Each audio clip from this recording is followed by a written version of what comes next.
देखिए आपका सवाल है sometime BP increases even after following the HWI, what to do. Hot water immersion करने के बाद भी बीपी बढ़ता है। हॉट वाटर इमर्शन क्या है ये समझिए, मान लीजिए एक बलून है, उसको फुला रहे हैं तो उसका अंदर का एयर प्रेशर बढ़ेगा या घटेगा?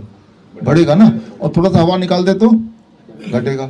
हॉट वाटर इमर्शन क्या करता है, आपके बॉडी के अंदर से थोड़ा सा हवा यानी कि एक्स्ट्रा जो मटेरियल है जो बॉडी के अंदर है, एक्स्ट्रा फ्लूइड, वो निकाल देता है। निकालने से एक्सपेक्टेड क्या है, ब्लड प्रेशर बॉडी का क्या होना चाहिए, घट जाना चाहिए। लेकिन ऐसा करते हुए उसको क्या करना पड़ता है, बड़ी मेहनत करनी पड़ती है। आपका हार्ट रेट को बढ़ाना पड़ता है। हार्ट बड़ी तेजी से काम करने लगता है जब आप हॉट वाटर इमर्शन के अंदर रहते हैं। तो जब हार्ट बड़ी तेजी से काम करेगा तो ब्लड प्रेशर बढ़ेगा। तो टेम्पोरली बढ़ भी सकता है लेकिन अल्टीमेटली घटेगा, राइट। तो अगर थोड़ा बढ़ेगा भी तो उसको अलार्म की तरह नहीं लेना है। आपको मैकेनिज्म समझ आ गया, इसलिए आप चिंता नहीं करेंगे। पहले बढ़ेगा, आप जब भी हॉट वाटर में बैठते हैं उस वक्त अगर आप पल्स देखेंगे तो आपका नॉर्मल से भी ज़्यादा होगा। जैसे दौड़ते हैं तब जैसा पल्स रहता है, क्योंकि आपका हार्ट दौड़ रहा है। आप तो बैठे हुए हैं लेकिन हार्ट दौड़ रहा है। बॉडी काम कर रही है ना, राइट। बॉडी फटाफट काम कर रही है, अंदर के एक्स्ट्रा चीज़ों को छांट रही है, उठा के बाहर फेंक रही है। इस काम में बॉडी हाँफ जाती है और that is what is called blood pressure. तो ब्लड प्रेशर बढ़ना मतलब हमेशा खराब है ऐसा ज़रूरी नहीं है। टेम्पोरली थोड़ा बढ़ेगा, पल्स रेट भी बढ़ेगा, बट फाइनली वो घट जाएगा। That is the thing.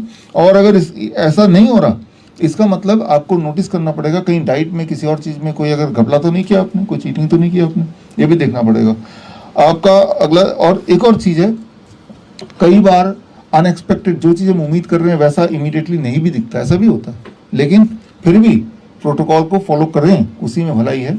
तो ये क्योंकि हम जो डाइट बात कर रहे हैं या हॉट वाटर इमर्शन बात कर रहे हैं, एज सच अभी तक मेडिकल साइंस में इसका कोई एडवर्स रिएक्शन नहीं देखा। तो ना करने से अच्छा you have to do it. आपका अगला ये सवाल है, it is seen that raw diet potassium level are going haywire, should we they stop fruits and vegetable. देखिए पोटेशियम, आप अगर कन्वेंशनल हॉस्पिटल में जाएंगे तो वहाँ एक लिस्ट आपको देते हैं कि क्या कौन कौन सी सब्जी और फल नहीं खाना है, और मोस्टली सारी सब्जी और फल बंद ही करा देते हैं, है ना। याद रखिए भगवान का बनाया हुआ हर खाने में, फ्रूट्स एंड वेजिटेबल में पोटेशियम हाई ही होता है, और इंसान के बनाए हुए हर खाने में जैसे बिस्किट ब्रेड पोटेशियम लो ही होता है, राइट। तो अगर आप उस सेंस में चलें तो कन्वेंशनल डॉक्टर तो ये बोलना चाह रहे हैं जो इंसान ने बनाया, ब्रेड बनाया, बिस्किट बनाया, पिज़्ज़ा बनाया, वो सब खा लो, उसमें पोटेशियम बहुत कम होता है। लेकिन भगवान ने जो भी चीज़ बनाया है, वो टमाटर बनाया, खीरा बनाया, आम बनाया, फल बनाए सारे, तो उस सब में पोटेशियम डाला हुआ है।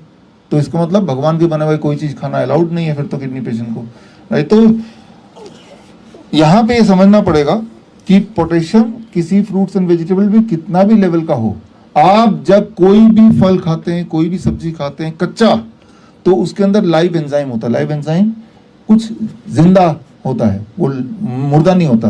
कुक कर देंगे तो वो सब डेड बन जाता है। जब आप खाना खाते हैं सीधे ब्लड में तो जाता नहीं, कहाँ जाता है, पहले पेट में जाता है। पेट में जाने के बाद वो लाइव एंजाइम हमारे बॉडी में एक खास केमिकल होता है इंक्रेटिन, उससे बातचीत करता है और ये डिसाइड करता है कि आपके बॉडी में कौन कौन सी न्यूट्रिशन की कमी है और क्या क्या भेजना है बॉडी के अंदर, ब्लड के अंदर।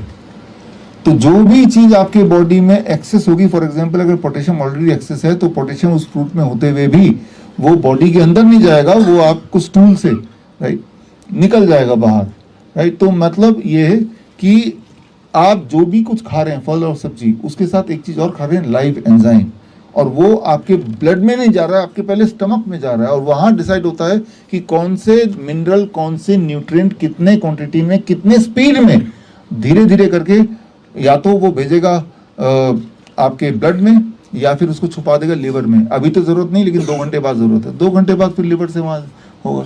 तो इस तरह का एक मैनेजमेंट अंदर चलता है। तो जितना आप खाएंगे उतना ही बॉडी में जाएगा, ऐसा नहीं है। आप जो दवाइयाँ भी लेते हैं, तो मान लो 10 mg की दवाई दी है, तो अल्टीमेटली डॉक्टर को पता है वो 1 mg ही ब्लड में जाएगा, 9 mg तो बॉडी थ्रो ही कर देता है बाहर। तो जितना आप खाते हैं, जो भी खाते हैं, वो उसी क्वांटिटी में बॉडी में जाती नहीं है, रीडिस्ट्रीब्यूशन होता है। अगर वो लाइव फूड है तो लाइव, जिंदा फूड कौन सा, जिसको आपने पकाया ना हो। अगर वो डेड है तो डेड में वो लाइव एंजाइम नहीं है, तो वो इंटेलिजेंस नहीं है, तो चांसेस है जैसे आपने चीनी खाया, चीनी तो डेड है ना, तो सारा का सारा चला गया। जबकि मीठा होता है आम, वो आम खाइए 2 किलो 3 किलो, तो आपका शुगर नहीं बढ़ेगा उतना, वो बहुत ही धीरे धीरे बढ़ेगा, क्योंकि वो फिर फ्रुक्टोज है वो लीवर में जाके छुपेगा और लीवर उसको धीरे धीरे स्टेप बाय स्टेप रिलीज करेगा जैसे जैसे बॉडी को ज़रूरत होगी। तो जवाब ये है कि आप पेट भर के फ्रूट्स एंड रॉ वेजिटेबल्स खा सकते हैं, और हो सके तो ऑर्गेनिक खाएंगे तो और भी अच्छा है, नहीं तो जो भी मिलता है, हम तो जो भी मिलता है वही खाते हैं, लेकिन मौका मिले तो ऑर्गेनिक भी ले सकते हैं। अच्छा, how to do hot water immersion in femoral catheter. कई सारे आप में से पेशेंट ऐसे हैं जिनके कोई ना कोई कैथेटर लगा हुआ है, यहाँ पे लगा हुआ है, फीमोरल कैथेटर लगा हुआ है, राइट, या कोई ऐसे भी हैं जिनको जख्म है, जिनको गैंग्रीन हो रखा है, हॉट वाटर इमर्शन करना है, तो वो क्या करेंगे। तो उसके लिए मैं छोड़ दूंगा यहाँ पे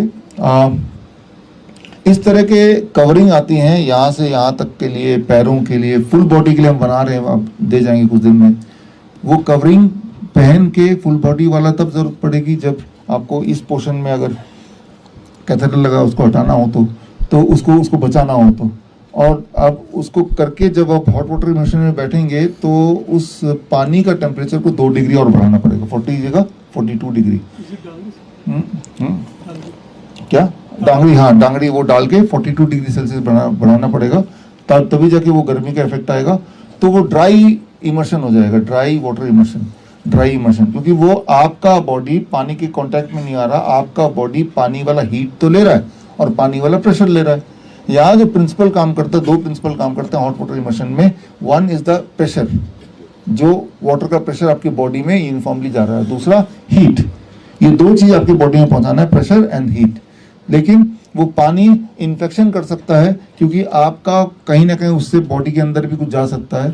तो उसके लिए आपने एक डांगरी पहन लिया, वो हम बना के आपको देंगे, पहले ही बना हुआ था, उसमें लीक हो गया तो हमने डिसकंटिन्यू कर दिया। तो उससे that is called dry water immersion. तो ड्राई वाटर इमर्शन काम करता है, हाँ वो भी काम करता है।